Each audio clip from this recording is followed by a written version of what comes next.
Historical records suggest that Kandy was first established by the Vikramabahu III, 1357-1374 AD, who was the monarch of the kingdom of Gampola, north of the present city, and named Senkardagalapura at the time.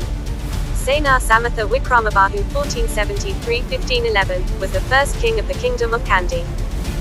He was a royal from the Kota royal bloodline and ruled Kandy as a semi-independent kingdom under the kingdom of Kota, making it the new capital of the Kandayan kingdom. Senar Samatha Vikramabahu was followed by his son Jayawira Istana 1511-1551, and then by Karaliat Bandara 1551-1581, who was succeeded by his daughter Dona Katerina of Kandy 1581-1581. Dona Katerina was succeeded by Rajasena I. However, preferred to rule the hill country from the kingdom of Sitawaka on the west of the island. A period of turmoil for power ended with the ascent to the throne by Konopulu Bandara, who came to be known as Vimaladharmasuriya I. Having embraced Buddhism, he consolidated his authority further by bringing the tooth relic of the Buddha to Kandy from a place called Delgamla. In 1592 Kandy became the capital city of the last remaining independent kingdom in the island after the coastal regions had been conquered by the Portuguese. Several invasions by the Portuguese were repelled, most notably in the campaign of Dancha. After the Sinhalese-Portuguese War and the establishment of Dutch Ceylon, attempts by the Dutch to conquer the kingdom were repelled. The kingdom tolerated a Dutch presence on the coast of Sri Lanka, although attacks were occasionally launched. The most ambitious offensive was undertaken in 1761, when King Kirti Sri Rajasena attacked and overran most of the coast, leaving only the heavily fortified Negombo intact. The island in 1763, Kirti Sri Rajasena abandoned the coastline and withdrew into the interior. When the Dutch continued to the jungles the next year, they were constantly harassed by disease, heat, lack of provisions, and Kandayan sharpshooters, who hid in the jungle and inflicted heavy losses on the Dutch. The Dutch launched a better adapted force in January 1765, replacing their troops' bayonets with machetes and using more practical uniforms and tactics suited to jungle warfare. The Dutch were initially successful in capturing the capital, which was deserted, and the Kandayans withdrew to the jungles once more, refusing to engage in open battle. However, the Dutch were again worn down by constant attrition. A peace treaty was signed in 1766. The Dutch remained in control of the coastal areas until 1796, when Great Britain took them over, while the Netherlands was under French control due to the Q letters during the Napoleonic Wars. British possession of these areas was formalized with the Treaty of Amiens in 1802.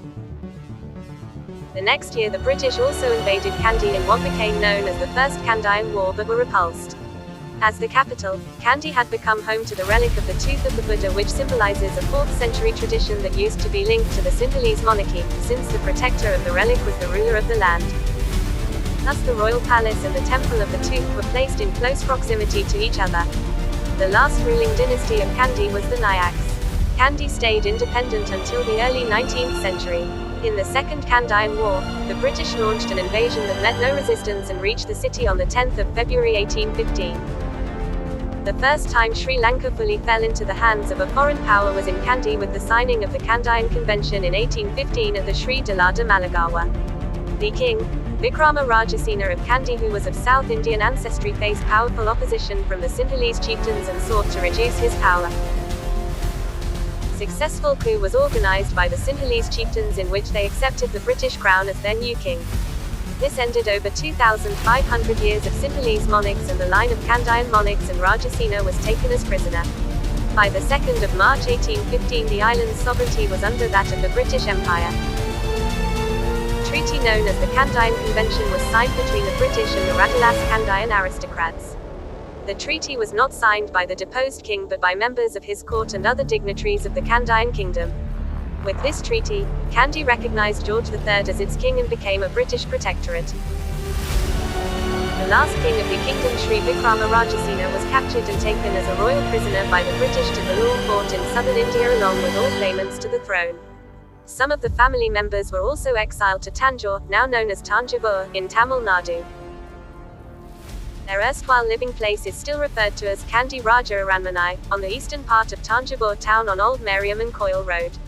Colonial Aridid during the British period in Sri Lanka, the history of Kandy and its townscape witnessed a rapid and drastic change, and particularly after the Uba Rebellion. Sir Lowry is noted for recording in his gazetteer, the story of English rule in the Kandy country during the rebellion of 1818 cannot be related without shame. Hardly a member of the leading families remained alive. Those whom the sword and the gun had spared, cholera and smallpox and privations had slain by the hundreds.